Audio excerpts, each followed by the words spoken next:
আসসালামু আলাইকুম। আমি জান্নাত, ওয়েলকাম টু মাই চ্যানেল। কেমন আছো তোমরা সবাই? আশা করি খুব ভালো আছো। আলহামদুলিল্লাহ আমিও ভালো আছি। আমি এখন রান্না করব মসুরির ডালের চচ্চড়ি, ডিম দিয়ে মসুরির ডালের চচ্চড়ি। আমার সাথে সবাই থাকো, দেখতে থাকো। কখনো এটা ক্লিক করবো না, এটা ক্লিক করবো না, খালি এটা ক্লিক করবো। হ্যাঁ, আমি আগে ডিম ভেঙে তারপরে এখন ডিমটা ভেঙে নিচ্ছি।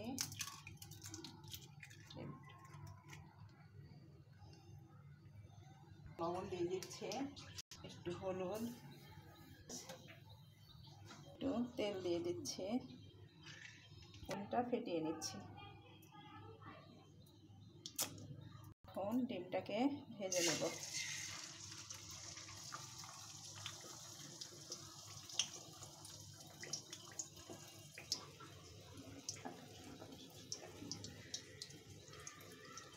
আমি এখন সুন্দর মতো ডিমটাকে ভেজে নেব। আমি এখন ডালের ভেতরে পরিমাণ মতো হলুদ দিয়ে দিচ্ছি,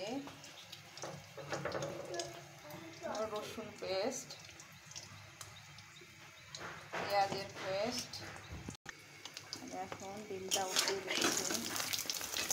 খুব সুন্দর হয়েছে ডিমটা, দেখতে অসাধারণ অসাধারণ। আমি একটু লাল মরিচের গুঁড়া দিয়ে দিচ্ছি, একটুখানি ভাজা মশলা দিয়ে দিচ্ছি, একটুখানি ধনিয়া গুঁড়া দিয়ে দিচ্ছি, পরিমাণ মতো লবণ দিয়ে দিচ্ছি। আমি এখন ডিমটাকে কুচি কুচি করে কেটে নেব।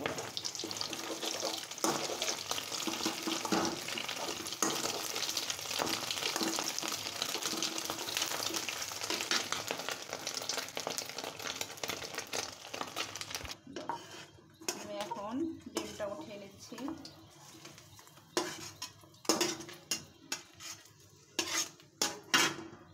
এখন এটাকে আমি খুব সুন্দর করে ডালটাকে হাতে মাখিয়ে নেব, মাখিয়ে চড়িয়ে দেব চুলাতে।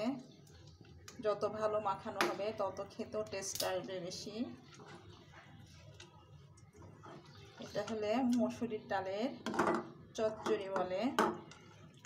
ডিমটা দিলে ডিমটারও একটা ভালো একটা ফ্লেভার আসবে, খেতেও আপনার ভালো লাগবে, এই জন্য ডিমটা দেওয়া। তাছাড়া ডাল চচ্চড়ি এমনি খেতেও খুব ভালো লাগে। এখন ডালটা দিয়ে দিচ্ছি,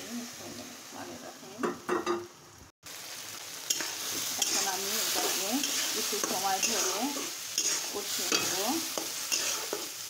কারণ এর ভিতরে তো মশলা দেওয়া আছে।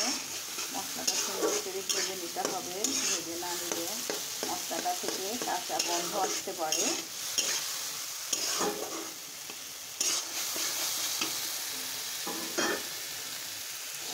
বন্ধুরা, আমার ভিডিও যদি তোমাদের ভালো লেগে থাকে তাহলে অবশ্যই লাইক, কমেন্ট, শেয়ার করো, আর পাশে থাকা বেল আইকনটা অবশ্যই প্রেস করে দিও। তাহলে কী হবে, যখনই নতুন নতুন ভিডিও আপলোড করবো আমি সাথে সাথে নোটিফিকেশন চলে যাবে তোমাদের কাছে। আর যারা এখনও আমার বন্ধু হয়নি অবশ্যই তারা আমাকে বন্ধুত্বের হাত বাড়িয়ে দিও। আমি তোমাদের সাথে সবসময় জন্য থাকবো ইনশাল্লাহ। সবার জন্য শুভকামনা রইল। আমার 2 মিনিট হলো মসুরির ডালটা কষানো হয়ে গেল। এখন আমি একটু পানি দিয়ে দেব, পানি দিয়ে এটাকে আমি আবারও কষাবো।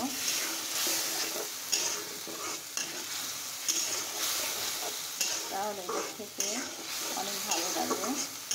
আপনি এটা রুটি, পরোটা, খিচুড়ি, পোলাও বা যার সাথে মন চায় তার সাথে খেতে পারবেন ইনশাল্লাহ, খুব ভালো লাগবে। আমার ভালো লাগে, অবশ্যই আপনারও ভালো লাগবে। এভাবে হাতে মাখিয়ে মসুরির চচ্চড়ি করবে, মসুরির ডালের চচ্চড়ি বানাবেন, অবশ্যই খেতে খুব খুব ভালো লাগবে। আমার দ্বিতীয়বারের মতো ডালটা কষানো হয়ে গেল। এখন আমি পরিমাণ মতো পানি দিয়ে দিচ্ছি, কারণ ডালটা তো সিদ্ধ হবে। এটাকে এখন আমি সুন্দর মতো জ্বালিয়ে নেব। আমার পানিটা ফুটে গেছে, ডালের পানিটা ফুটে গেছে। এখন আমি ডিমটা, ভেজে রাখা ডিমটা দিয়ে দিচ্ছি ভিতরে, তাহলে ভালো একটা ফ্লেভার আসবে। আবারও আমি এটাকে ঢেকে দিচ্ছি, দেখি কি অবস্থা। আমার ডিম চচ্চড়িটা হয়ে গেছে বন্ধুরা, দেখতেই পাচ্ছ। আমি এখন এটাকে তোমাদের পরিবেশন করে দেখাচ্ছি।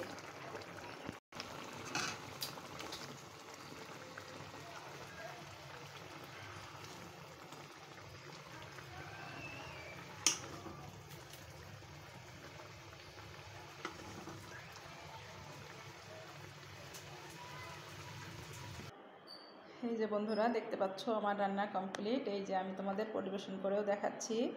কেমন লেগেছে অবশ্যই কমেন্ট করে বলো। আমার ডিম চচ্চড়ি মসুরির ডাল দিয়ে, মসুরির ডাল ডিম চচ্চড়ি একসাথে।